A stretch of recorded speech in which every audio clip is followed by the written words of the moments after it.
पंजाब और KP election इल्तवा के supreme court ने फैसला महफूज कर लिया। कल सुनाया जाएगा। चीफ जस्टिस उमर अता बंदियाल ने रिमार्क्स दिए, हुकूमत ने इलेक्शन कराने की आमादगी जाहिर ही नहीं की। हुकूमत ने कोई मवाद नहीं दिया जिस पर इलेक्शन मुलतवी हो सके। लोग मनपसंद जजेस से फैसला कराना चाहते हैं। इलेक्शन में बदमज़गी हुई तो मलबा अदालत पर आएगा। मुल्क में कोई सियासी मुज़ाकरात नहीं हो रहे। हुकूमत और दीगर फरीकैन की दुरुस्त मुआवनत नहीं मिली। किसी के पास इलेक्शन इल्तवा का इख्तियार नहीं, सिर्फ अदालत तारीख आगे बढ़ा सकती है। चीफ जस्टिस उमर अता बंदियाल के इंतखाबात इल्तवा केस में रिमार्क्स कहा, 1988 में भी अदालती हुक्म पर इंतखाबात आगे बढ़ाए गए थे। ज़मीनी हक़ाइक़ का जायज़ा लेकर हुक्म जारी करते हैं। अगर बॉयकॉट करना है तो अदालती कार्रवाई का हिस्सा ना बने। बॉयकॉट नहीं किया तो लिख कर दें। जस्टिस मुनीब अख्तर ने फारूक नाइक को मुखातिब करते हुए कहा कि आप एक तरफ बेंच पर एतराज़ करते हैं तो दूसरी तरफ कार्रवाई का हिस्सा भी बनते हैं। असल मसला सिक्योरिटी इशू है। बरी फौज मसरूफ है तो नेवी और एयरफोर्स से मदद ली जा सकती है। चीफ जस्टिस उमर अता बंदियाल के रिमार्क्स कहा कि इलेक्शन ड्यूटी के लिए लड़ने वाले अहलकारों की ज़रूरत नहीं होती, हसास इलाकों की निशानदेही ही करें। इस्तफसार किया, क्या 8 अक्टूबर को कैसे सब ठीक हो जाएगा? सेक्रेटरी दिफा ने कहा कि पंजाब में सिक्योरिटी हालात संगीन हैं। खुली अदालत में तफसीलात नहीं बता सकता। रिजर्व फोर्स को मखसूस हालात में बुलाया जा सकता है। विफाकी काबीना ने registrar supreme court Ishrat Ali की खदमात वापस लेने की मंजूरी दे दी। काबीना डिवीजन रजिस्ट्रार सुप्रीम कोर्ट की खदमात वापस लेने का नोटिफिकेशन जल्द जारी करेगी।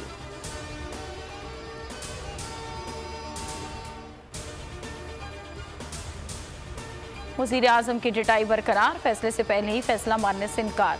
कौमी असम्बली में रोना धोना शुरू कर दिया। बोले, पूरे हुकूमती इत्तेहाद ने 3 रुकनी बेंच पर अदम एतमाद किया। अगर चीफ जस्टिस फुल बेंच बना दें तो फिर कौम को फैसला कबूल होगा। चीफ जस्टिस के रिमार्क्स पर कहा कि मैं असम्बली तकरीर की तो रिमार्क्स दिए गए, कुछ लोग जेलें काट कर आज तकरीरें कर रहे हैं। अदालत के बॉयकॉट का फैसला नहीं, अदम एतमाद जाहिर किया। हमारी राय ये दरख्वास्तें मुस्तरद हैं। मौजूदा शक्ल में इस वक्त ये मफाद आमा का केस नहीं।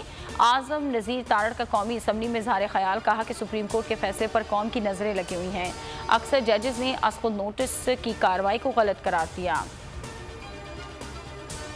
आइन बनाने वाले आइन से पीछे हटने लगे। लार्जर बेंच ना बना तो आइनी बहरान के बायस इमरजेंसी या मार्शल लॉ लगने का खदशा है।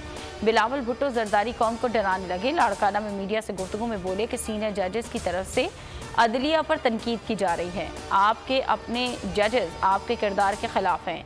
अदलिया में जो कुछ हो रहा है वो सबके सामने है। 3 जज साहिबान को सोचना चाहिए ये क्या हो रहा है।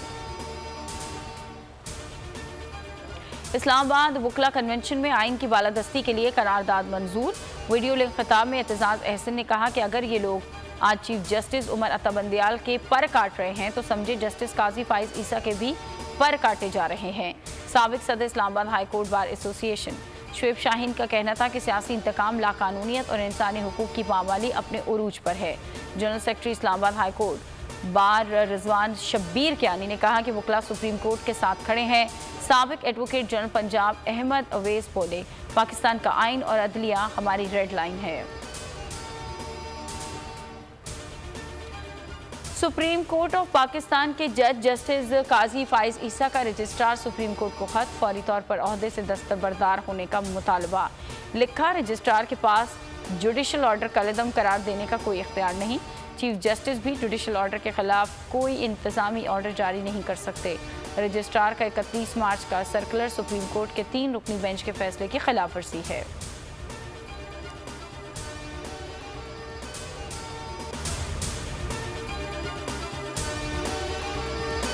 तो नजर आ रहा है सामने लिखा हुआ है जुल्म मिटने के लिए 2 चीजों से मिटेगा भाई।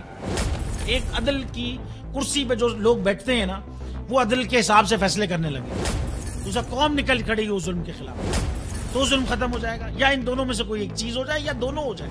अगर 420 का मुकदमा था उस वक्त अदलिया में जो लोग बैठे हुए केस देख रहे थे वो पूछते ना यार चीट हुआ कौन है।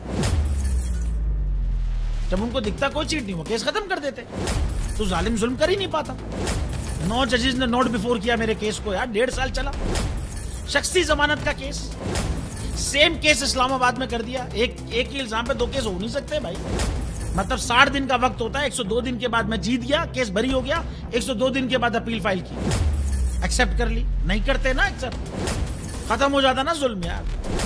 भरी अदालत में मुझे बरी कर दिया, फिर पता नहीं क्या हुआ 2.5 घंटे बाद का नोट बिफोर, मैं नहीं सुनता ये केस। खड़े रहते अपने फैसले पे, मिट जाता जुल्म। अल्लाह ताला ने बिठाया इन कुर्सियों पे इनको यार, ये अल्लाह ताला की तरफ से फैसले करने हैं। तो या तो ये फैसले आएंगे, जुल्म मिट जाएगा, या कौम खड़ी हो जाएगी जुल्म के खिलाफ।